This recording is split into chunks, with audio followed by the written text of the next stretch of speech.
Assalamualaikum warahmatullahi wabarakatuh, Sobat Rini Channel Education. Semoga semakin hari semakin bersemangat untuk beredukasi. Video kali ini kita akan bahas mengenai contoh bentuk pelatihan dan pengembangan kapasitas pendidik yang memberikan penguatan kapasitas tim proyek pengembangan profil pelajar Pancasila dan budaya kerja. Nah, contoh-contoh bentuk pelatihan ini sangat mungkin dilaksanakan di satuan pendidikan. Nah, apa saja itu? Saksikan videonya hingga selesai ya. Sangatlah penting bagi semua pendidik dan tenaga kependidikan yang terlibat dalam pelaksanaan proyek penguatan profil pelajar Pancasila untuk memiliki pemahaman terhadap tujuan dan manfaat proyek penguatan profil pelajar Pancasila. Untuk itu, satuan pendidikan dapat memberikan pelatihan dan pengembangan kapasitas pendidik sebagai penguatan pemahaman atas pembelajaran berbasis proyek. Pelatihan dan pengembangan ini sangat dapat dilaksanakan secara mandiri oleh satuan pendidikan, bekerja sama dengan mitra yang ada di lingkungan satuan pendidikan, atau mencari narasumber yang dapat memberikan penguatan kapasitas secara luring maupun daring.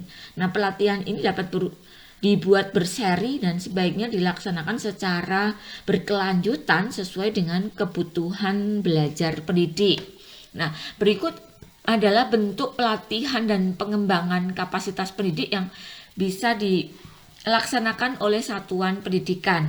Misalnya, kita bagi ya dalam pelatihan dasar, misalnya pembelajaran berbasis proyek yang nanti isinya adalah pengertian pembelajaran berbasis proyek, manfaat pembelajaran berbasis proyek, langkah-langkah pelaksanaan pembelajaran berbasis proyek, contoh pembelajaran berbasis proyek di satuan pendidikan, dan manajemen proyek. Selanjutnya, strategi asesmen dan penilaian. Terdiri dari jenis-jenis asesmen dan penilaian, pemberian umpan balik yang efektif, dan juga portofolio. Bagaimana penyusunan portofolio yang mudah dan efektif. Kemudian pelatihan mengenai strategi bertanya. Jangan lupa strategi ini sangat penting ya. Misalnya dimulai dari tipe-tipe pertanyaan, membuat pertanyaan yang mendorong proses inquiry peserta didik, strategi bertanya. Kemudian lanjut strategi pendampingan yang isinya adalah cara memfasilitasi belajar peserta didik tanpa menggurui, mengasah kemampuan peserta didik untuk dapat mengatur waktu dan pekerjaan, pemberian umpan balik, membangun inisiatif peserta didik, mendorong peserta didik untuk mengambil tantangan. Kemudian strategi refleksi, pertanyaan pemantik atau refleksi, berbagai strategi dalam melakukan refleksi berpasangan dan berbagi, 3, 2, 1, tiket keluar, tweet, menulis jurnal, berdiskusi kelompok, dan strategi refleksi lainnya. Kemudian setelah dasar bisa kita lanjut di pelatihan lanjutan. Misalnya temanya adalah manajemen kelas yang terdiri dari belajar dalam kelompok besar dan kecil, tata letak area belajar di dalam atau di luar kelas, pembagian jadwal belajar bersama dan mandiri.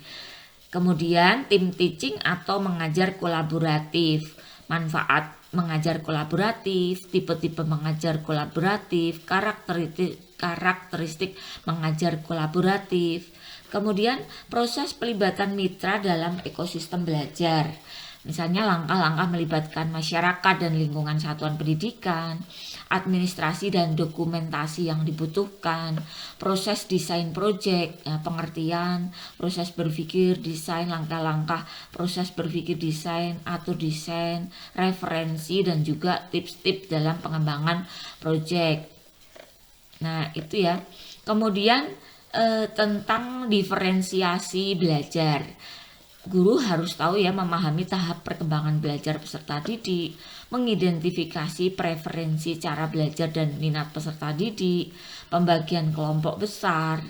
Nah, bisa dilanjut lagi dengan budaya belajar positif, misalnya nilai-nilai dalam budaya, belajar positif, strategi dalam membangun budaya belajar positif, perayaan hasil belajar ya, manfaat perayaan belajar, macam-macam bentuk perayaan belajar.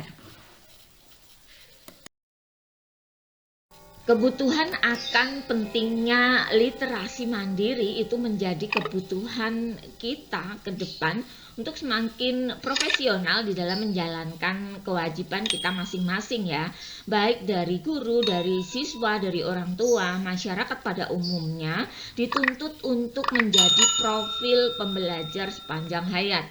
Karena pada hakikatnya selama kita hidup maka kita perlu terus untuk belajar. Setiap peristiwa, setiap kejadian itu adalah proses pembelajaran. Nah, simak terus video-video dari Rini Channel Education. Jangan lupa dukung Rini Channel Education dengan cara mensubscribe bagi yang belum subscribe ya, agar Rini Channel Education semakin hari semakin bersemangat untuk memunculkan video-video baru yang tentunya menarik untuk kita simak bersama ya. Juga nilai edukasinya semakin kita rasakan ya. Semangat berbagi, semangat belajar, semangat berbagi. Demikian ya, terima kasih untuk selalu setia menonton Rini Channel Education ya. Assalamualaikum warahmatullahi wabarakatuh.